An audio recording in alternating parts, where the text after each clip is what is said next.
Morning. Good morning. Welcome back mga kahuts. Today, i-educate ko lang kayo sa process ng pag-apply ng import permit. So, for those company or employee na into importation. So, malaking maitutulong ninyo ito para alam ninyo kung anong mga process at saka ano yung mga requirements. So, una sa requirements ay dapat ay alam ninyo muna kung ano yung i-import nyo. Like, packaging ba yan? Food ba yan? Machinery ba yan? Computer ba yan? Seafoods ba yan? Raw meats ba yan?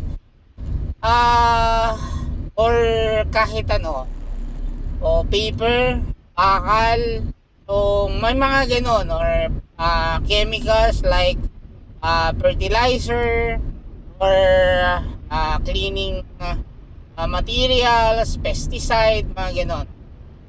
So may mga kanya-kanya kasing requirements. Yung mga yan, no? May mga mandatory requirements na kailangan nating i-comply. Number one, ano-ano ba yung mga requirements na basic? Doon muna tayo sa basic. Regardless whether kahit ano pang gusto nyong i-import. So, number one, kailangan nyo ng mga mandatory like mayor's permit, DTI or SEC,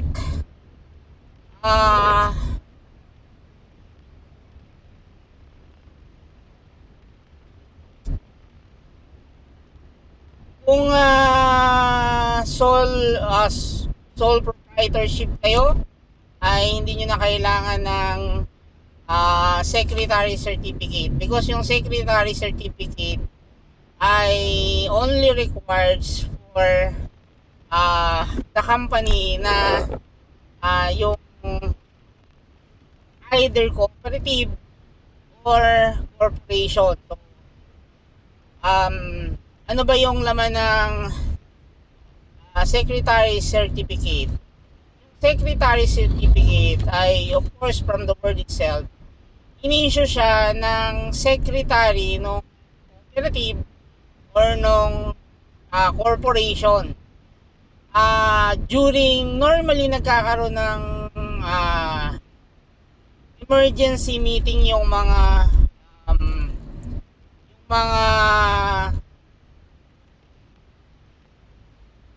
incorporator or mga board of directors, no?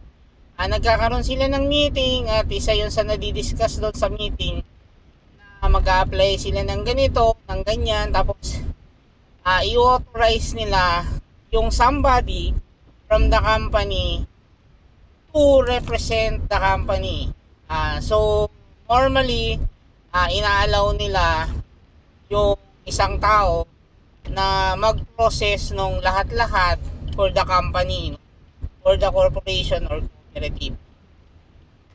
So parang special power of attorney yun, na saying these people is hereby appointed by the corporation or the cooperative to represent the company on the application of import permit. He has the right to sign, transact, process, receive, mga ganon. Yung mga ganon nakalagay. So yun yung isa sa requirements, no? And then kailangan ninyong mag-provide ng pictures ng company logo sa labas, company logo sa loob ng opisina, pictures ng opisina, kailangan yung mag-provide nun. Pictures ng warehouse kung saan nyo siya dadalhin, yung mga stocks na naka-geotagging. So, yung iba ay hindi familiar sa geotagging, ano kasi yon, yung geotagging meaning yung pictures mo ay naka-indicate yung from the word itself, geotagging. So, ibig sabihin, yung pictures mo ay naka-indicate na doon yung address, yung complete address ng company, yung date, kailan nakuha yung pictures, at saka yung time. So, yun yung geotagging. Paano naman maano yung geotagging? Kasi yung geotagging is new to me. Actually, na discover ko lang siya 2 weeks ago, last week. Last week ko lang siya na-discover na meron palang apps. Kasi before naman wala talagang requirements na ganyan si BOC. But as times goes by, nag-i-improve na siya. No? Nag-i-improve na talaga yung process. And even yung pangalan nito, yung mga agency natin. Ano ba yung good thing about geotagging? Actually, naka-indicate na doon kung paano mo ilulocate yung address kung saan kinuha yung pictures na yon. So that way, kung magkakaroon ng visit si BOC sa company na nag-apply for import permit, ay madali nilang malulocate using Google Map. So using Google Map, ilalagay lang nila yung naka-indicate na at matitrace na nila yung address mo ng specific. Yun talaga yung address na makukuha nila. Hindi sila maliligaw pagka ganun. Yun lang naman ang kasi nga para hindi siya pinipeke, no? Yung iba kasi pinipeke.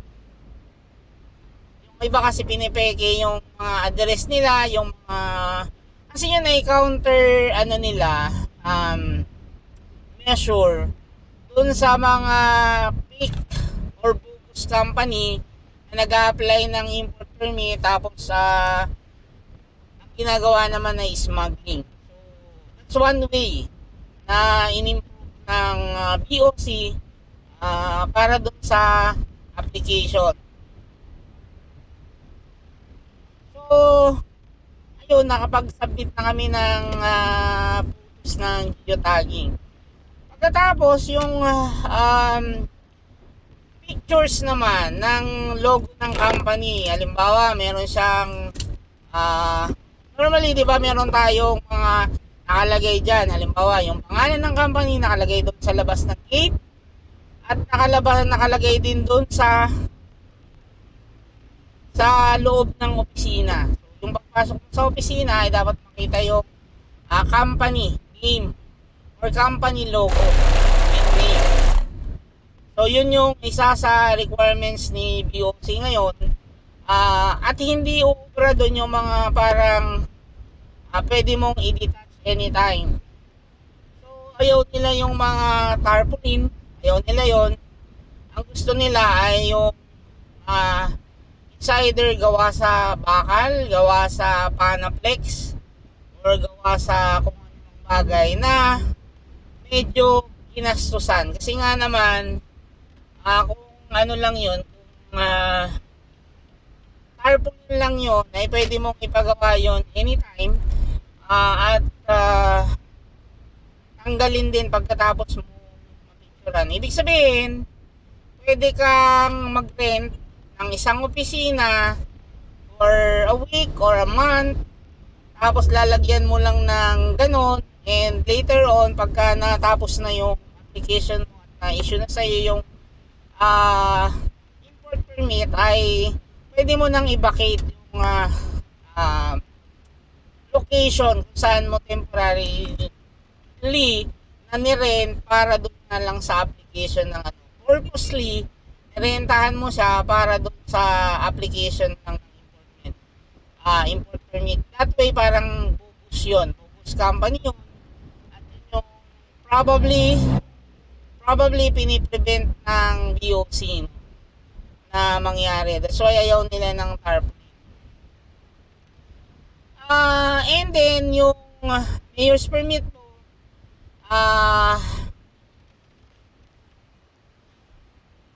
dapat hindi pa expired, no?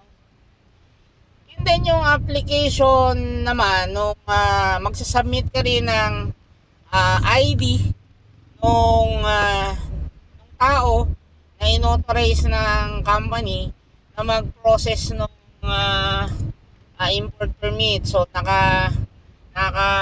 magpapadala siya ng government ID. Magpapadala siya ng government ID.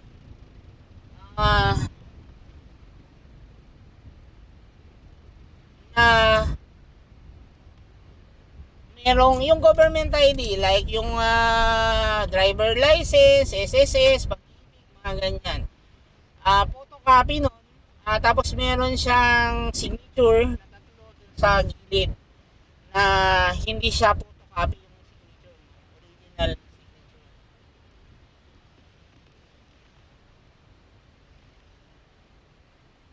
Okay. Then kung ano naman, kung halimbawa ay i-declare mo na food manufacturer ka at ang i-import mo ay food, kailangan mo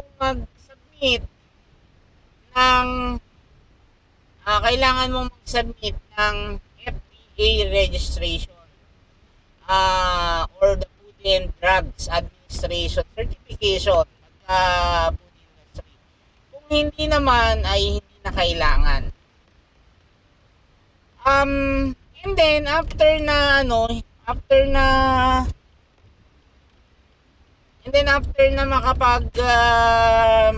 makapag-secure ka ng mga ganong requirements at na-approvehan ka. Normally pala, magkano yung processing fee for that? So, at sino nagpo-process? Pwede na ikaw ang mag-process nung ganon, although kailangan mong abisaduhin kung paano yung proseso at saka kailangan mong maglagay ng maraming time at pasensya sa pag-apply. Now, kung gusto mo naman na ipalakad sa mga license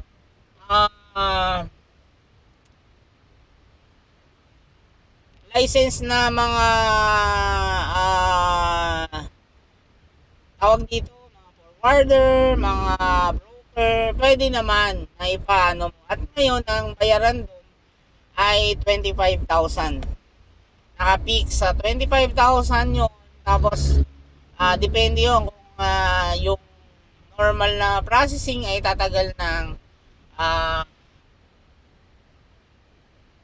7 days or in a month. Parang ganun, tatagal ng ganun. And then, hindi porke naka-apply ka na ng import permit ay pwede ka nang mag-import ng kahit ano. So, babalikan ko yung DTI at saka SEC. Yung DTI ay required for sole proprietorship or partnership. Doon siya ginagamit. Yung DTI ay kailangan mo kung ikaw ay single proprietorship or partnership yung company. So, ano ba yung kung may idea na ba kayo kung ano yung sole proprietorship? From the word itself, sole proprietorship, isa o dalawang tao ang may-ari ng company or tatlo. Parang gano'n. And then, ang partnership naman ay mas marami doon. But, normally, below 15. Kasi kung 15, pwede na kayo mag-file ng corporation. So, yung corporation naman ay mas marami yung owner niyan. At normally, kaya siya tinatawag na corporation, ay may mga incorporators yan. Ibig sabihin may mga investors yan. Na yung mga investors na yan ay bumibili ng stocks. At tulad ng cooperative, kung doon sa mga iba na naka-join na sa cooperative ay bumibili din kayo doon ng stocks. Remember yung may beginning yan for some. May beginning, halimbawa, pag join ka, ibabayad ka ng 5,000. Initial stocks is 5,000. Stocks yung binibili mo doon. Hindi membership lang. Stocks. So, yun yung corporation. Pwedeng palakihin yung stocks, depende sa asset ng company. Tapos ibebenta mo yung company. At normally, yung butuhan, kung sinong magiging chairman of the board, kadalasan sa ganung sa setup ng corporation ay ang nagdi-decide doon ay majority stockholder. Ibig sabihin kung 100% yon at ako ay may 20% at ako may pinakamalaki na stocks doon, mas marami yung boto ko. Mas marami yung boto ko at normally siya rin yung nagiging chairman of the board because yun, common sense lang yun. Yung kung siyang mas malaki ang pera doon, mas malaki yung interest niya doon sa business. Di ba? At hindi niya gugustuhin na malugi yung company, so mas yung personal attachment niya doon sa company ay mas malaki kumpara doon sa may 2%, may 1%, may 3% or below 20% na stocks doon sa company. So normally ganun yun. Actually siya yung may pinakamaraming boto, no? Siya yung may pinakamaraming boto doon. Yung botohan kasi doon, unlike doon sa cooperative naman ay hindi yun ang binabasehan, na yung mas marami kang pera ay or share doon sa company ay ikaw na yung magiging chairman of the board. Yun ang difference ng corporation sa cooperative. Sa cooperative ay kung may share ka doon ay pwede ka nang tumakbo as board of director or any position doon sa company, sa cooperative. Sa corporation, different yung botohan doon. Normally, yung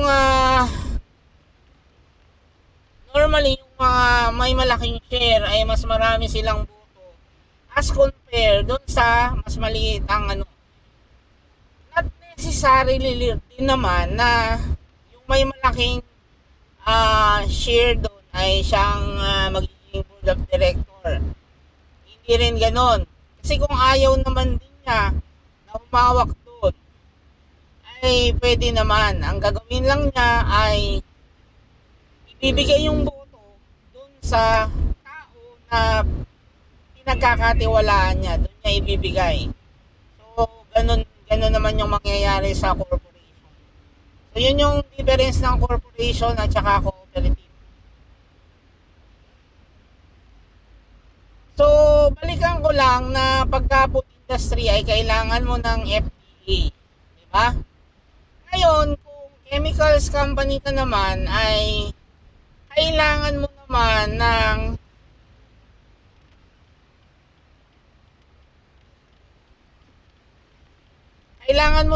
ng accreditation from Fertilizer and Pesticide Authority. Yun naman ang kailangan mo na accreditation. Kailangan kang kumuha doon. Doon nire-register yung mga chemical like fertilizer, pesticide, mga cleaning, etc. So doon ka kailangan kumuha. Like yung gagamitin mo na pampatay sa termite, yan, doon ka naman kukuha. Now, kung raw meats naman, ang i-import mo ay kailangan mong mag-apply sa NMIS or the National Meat Inspection Authority. So doon ka naman kukuha ng registration or accreditation sa kanila naman. So normally magkaka-seminar kayo doon para malaman mo yung mga temperature requirements, malaman mo yung about meat, about mga documents na kailangan mong hingin doon sa supplier mo sa ibang bansa. Malalaman mo doon kung ano yung mga kailangan mo, yung about sa mga how to store yung mga product ng raw meats, how it will last sa frozen state, sa chiller state. Doon mo malalaman siya. So ngayon kung tungkol naman sa mga seafoods ang iano mo, ay kailangan mo sa Bureau of Fisheries kumuha ka din naman doon ng accreditation para makapag-import ka ng mga seafoods. Tapos kung halimbawa naman ay mga live plants yun, meron ding Bureau of Plants na accreditation. Sa live animal ay probably sa Bureau of Animals. Doon ka naman kukuha ng yung sa Bureau of Plants naman, for example, papadala ka ng, halimbawa sa Bureau of Plants mag-import ka doon ng plants na buhay. May mga restriction kasi doon na kailangang susundin, like yung plants ay dapat hindi ban dito sa Pilipinas kasi nga may mga plants na carrier ng isang or possible carrier ng isang insekto na walang tawag doon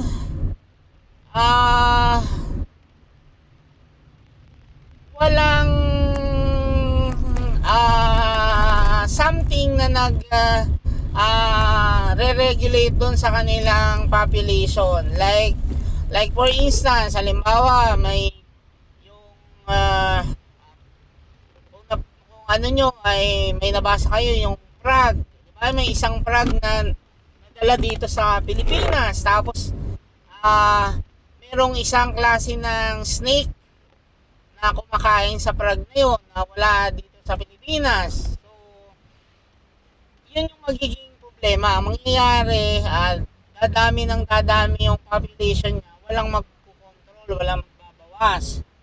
Diba kasi kung napansin nyo, may kasi tayo dito, merong yung mundo kasi ay meron ng ginawang balance dito, no?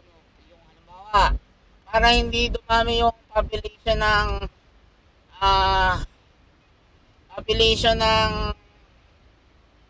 elephant, diba? Ay sa laki nun, walang masyadong nagko-control ng population niya. Ibig sabihin, kung hahantayin mo siyang mamatay, mga 50 years and above yung buhay ng elephant. So ginawa yung lion para i-control yung population nila, diba? Para kainin sila at mabawasan yung lahi nila. Kasi kung hindi yun, at magdodominate nila yung area, ay magkakaroon ng imbalance doon sa doon sa ecosystem ng mundo.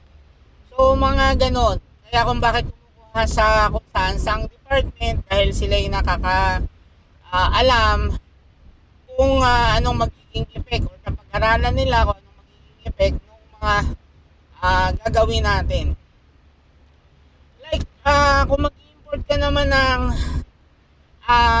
gamot. Of course, kailangan mo ng BPAD, ah, at saka FDA accreditation din, no? Um, Yun ay magte-test naman. Normally, tinitest nila yung gamot, yung efficacy, kung totoo ba na yung claim niya na ganitong napapagamot niya yung sakit na ganito, yung content niya ay tama ba, dosage, mga ganun. So, yun naman ang nire-regulate nun. So, medyo madugo yung pag-apply ng import permit at pinagplaplanuhan at pinag-iisipan yan. In fact, yung SEC registration or DTI registration mo ay dapat naka-indicate doon. Di ba naka-indicate doon kung ano-ano yung mga business activities na gagawin mo. Like for example, nasa meat industry ka. Di ba? Nasa trading ka. Sa trading ka, ano-ano yung mga i-trade mo. For example nga, sinabi mo doon mga gamot at saka mga supplement, mga ganon, mga equipment ng hospital. So sa DOH, kailangan mo ng accreditation. So, hindi ka basta pwede na mag-import lang kahit may import permit ka. Kailangan naka-indicate dun sa DTI or sa SEC mo, naka-indicate dun kung ano-ano yung mga business activities na gagawin mo. Kung wala dun, kahit may import permit ka, ay hindi ka pwedeng mag-import. Okay? So, hindi ka pwedeng mag-import kahit meron kang import permit. Kung wala ka namang, kung hindi naman yun naka-list down doon sa mga activities na gagawin mo doon sa DTI or SEC registration mo. So, ang question naman is, what if gusto kong, halimbawa, nasa food industry ako, tapos gusto ko na mag-import ako ng gamot. Kailangan mong i-revisit yung declaration mo dun sa ano. So, normally, yung article of incorporation ay sa ano yun, sa corporation. Yung article of incorporation mo ay kailangan mong i-edit. So, dapat mong ilagay doon na magbebenta ka na at mag-import ka ng mga medicine at other equipment na related sa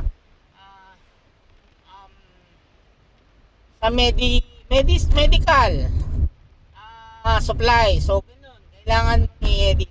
Kasi kung hindi mo siya i-edit, hindi ka niya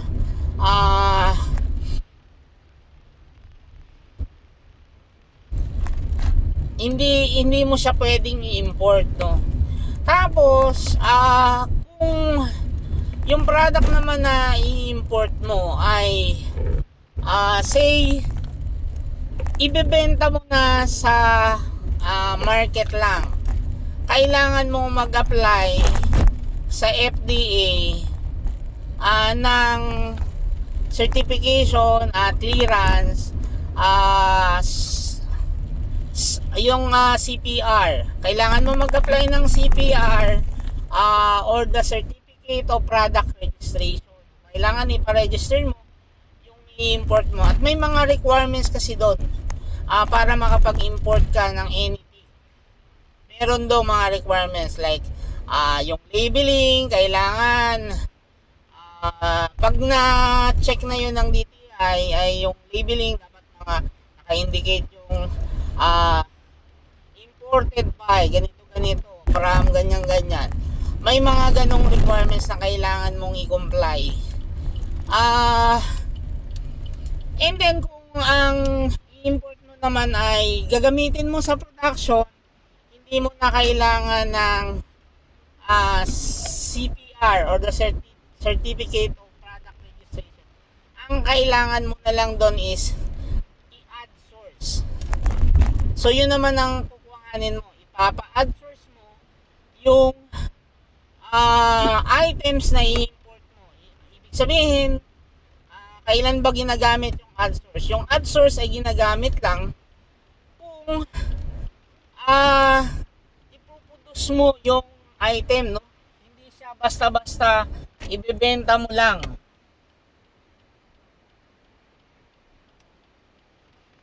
Hindi siya mo ibebenta ng as is. Kailangan na ipoproduce mo pa siya. Yun yung ad source. Lahat ng ipoproduce mo ay hindi mo kailangan ng CPR, but instead ad source ang kailangan mo. Parang idadagdag yon sa mga importables mo, pero hindi mo siya pwedeng ibenta as is. So yun ang difference ng dalawa, ha. Kung anong difference ng CPR tsaka ad source. Yung CPR ay requirements para kung mag-import ka ng, example, 1 can of sardines, wala ka nang babaguhin doon, ibebenta mo na yung sardines as is, kailangan mo doon ng CPR. Ngayon, halimbawa, mag-import ka ng milk, diba? Ng powdered milk na sabihin natin skim milk, tapos ay ang in-indicate mo doon ay 50 kilograms, tapos gagamitin mo sa pag-produce halimbawa ng ice cream. Ayun, gagamitin mo sa pag-produce ng ice cream. So hindi mo doon kailangan ang hindi mo doon kailangan yung